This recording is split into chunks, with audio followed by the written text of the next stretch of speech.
राजस्थान का इतिहास से संबंधित महत्वपूर्ण क्वेश्चंस आज हम करेंगे। पहला क्वेश्चन है स्टूडेंट्स, राजपूत राजाओं ने मुगलों के साथ सहयोग की नीति कब अपनाई थी? इसका आंसर है 1562। 1562 में आमेर के शासक महारबल ने अपनी पुत्री का विवाह अकबर के साथ किया और इसके बाद से राजपूतों ने मुगलों के साथ सहयोग की नीति अपनाई। सेकंड क्वेश्चन है, मारवाड़ इतिहास का विस्मृत या भूला बिसरा नायक कौन था? इसका आंसर है रावचंद्र सेन। रावचंद्र सेन मालदेव के पुत्र थे, राव मालदेव के पुत्र थे और 1562 में इनका राज्याभिषेक हुआ। इन्हें ही भूला बिसरा नायक कहते हैं या प्रताप का पूर्वगामी शासक भी कहा जाता है इन्हें। अब आता है प्रताप की मृत्यु कब हुई? महाराणा प्रताप की मृत्यु कब हुई? महाराणा प्रताप की मृत्यु कब और कहां हुई? महाराणा प्रताप की मृत्यु चावंड में हुई 19 जनवरी 1597 को। इसके बाद हमारा नेक्स्ट क्वेश्चन है, हल्दी घाटी का युद्ध कब लड़ा गया? स्टूडेंट्स, ये क्वेश्चन विवादास्पद क्वेश्चन है और राजस्थान बोर्ड की जो पुस्तक है उसमें इसका आंसर दे रखा है 21 जून 1576 और इसका आंसर है 18 जून 1576। अगर एग्जाम में आए तो एग्जाम में आपको राजस्थान बोर्ड की किताब के हिसाब से 21 जून 1576 इसका आंसर लिखना है। दोनों आंसर मिलेंगे आपको ऑप्शंस में, लेकिन आपको करेक्ट ऑप्शन मोर करेक्ट ये माना जाएगा। इसके बाद मैं बात करता हूं आपसे, जोधपुर राज्य की स्थापना राव जोधा द्वारा कब की गई? जोधपुर राज्य की स्थापना राव जोधा द्वारा 1559 में चिड़ियाटूप पहाड़ी के ऊपर मेहरानगढ़ दुर्ग बनाकर की गई। चिड़ियाटूप पहाड़ी पर बना हुआ मेहरानगढ़ दुर्ग और 1459 में राव जोधा ने इसकी स्थापना की जोधपुर की। इसके बाद मैं बात करता हूं 1527 में खानवा का युद्ध किन के मध्य लड़ा गया? 1527 में खानवा का युद्ध बाबर और राणा सांगे के मध्य लड़ा गया। इसमें बाबर की विजय हुई। विजय कारण था बाबर की तुलगुमा नीति, तुलगुमा युद्ध पद्धति। इसके बाद मैं बात करता हूं हिंदूपद की उपाधि से सुशोभित राजा कौन था? इसका आंसर है राणा सांगा। राणा सांगा को हिंदूपद की उपाधि दी गई थी।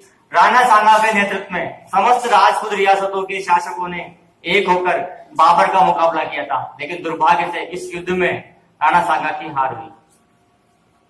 अब बात करता हूं कानरदेव प्रबंध की रचना। कानरदेव प्रबंध को लिखा था पद्मनाभ ने। यहाँ आएगा आंसर पद्मनाभ ने इसको लिखा था, इस पुस्तक को कानरदेव प्रबंध। इसमें जालौर पर अलाउद्दीन खिलजी के आक्रमण का वर्णन दिया हुआ है इस पुस्तक में। इसके बाद मैं बात करता हूं अलाउद्दीन खिलजी ने चित्तौड़ पर विजय कब प्राप्त की? अलाउद्दीन खिलजी ने चित्तौड़ पर 1303 ईस्वी में विजय प्राप्त की थी। इस विजय के समय रानी पद्मिनी ने जौहर किया था, जो चित्तौड़ का पहला जौहर था, अग्नि जौहर।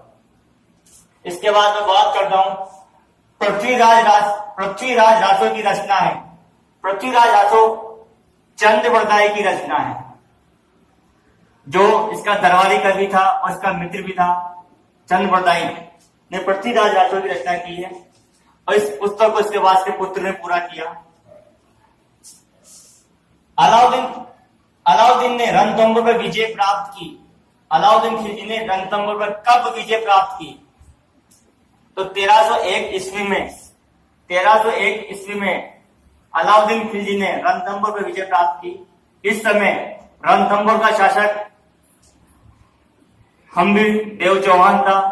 हम्बीरदेव चौहान को धोखे से, छल से इसने हरा दिया और यहां पर राजस्थान का पहला शाखा हुआ था, राजस्थान का पहला जोहर हुआ था रणथंभौर का जोहर।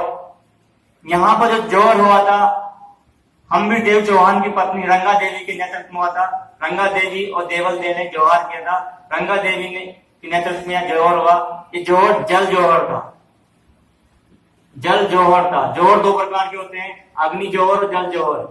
राजस्थान का पहला जौहर रणथंभौर में हुआ और हम्बी देव चौहान की पत्नी रंगा देवी के नेतृत्व में हुआ। रंगा देवी के नेतृत्व में हुआ था।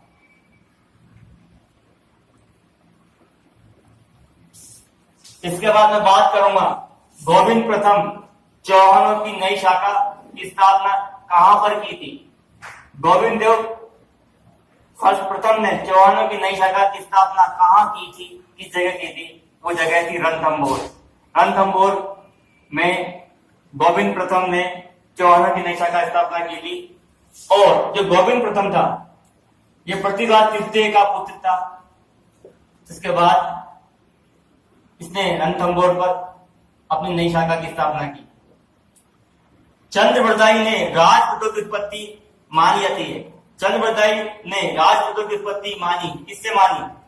चंद्रवरदायी के अनुसार, चंद्रवरदायी का जो ग्रंथ था पृथ्वीराज रासो में, उसने राजपूत की उत्पत्ति के बारे में एक सिद्धांत दिया है। वो कहता है कि राजपूतों की उत्पत्ति अग्निकुंड से हुई है। उसके अनुसार वशिष्ठ ऋषि ने माउंट आबू पर एक यज्ञ किया। वशिष्ठ ऋषि ने माउंट आबू पर एक यज्ञ किया और यज्ञ में चार योद्धा उत्पन्न हुए। वो चार योद्धा थे चौहान,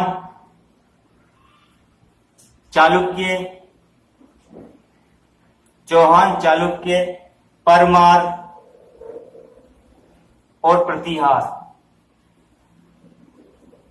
इसको याद रखना तरीका बहुत आसान है, चे और पापा। और भी आसान तरीका है इसको याद करने का, चाचा और पापा।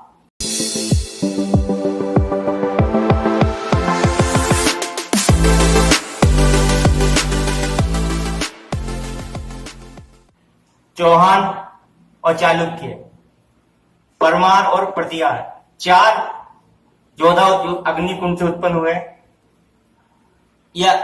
और उसमें से चौहान भी एक थे। इसके बाद मैं बात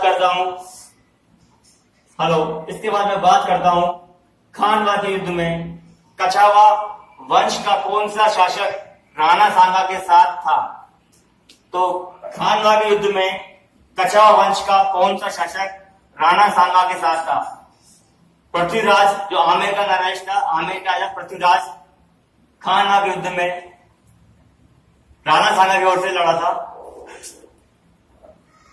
नेक्स्ट क्वेश्चन से, चौहानों का सर्वाधिक विस्तार किस शासन काल में हुआ? चौहानों का सर्वाधिक विस्तार किस शासन काल में हुआ? इसका आंसर है विग्रहराज चतुर्थ। विग्रहराज चतुर्थ के समय ही चौहानों का साम्राज्य विस्तार हुआ और विग्रहराज चतुर्थ के काल को ही चौहान वंश में स्वर्ण काल माना जाता है। विग्रहराज स्वयं एक योद्धा के साथ एक विद्वान भी था।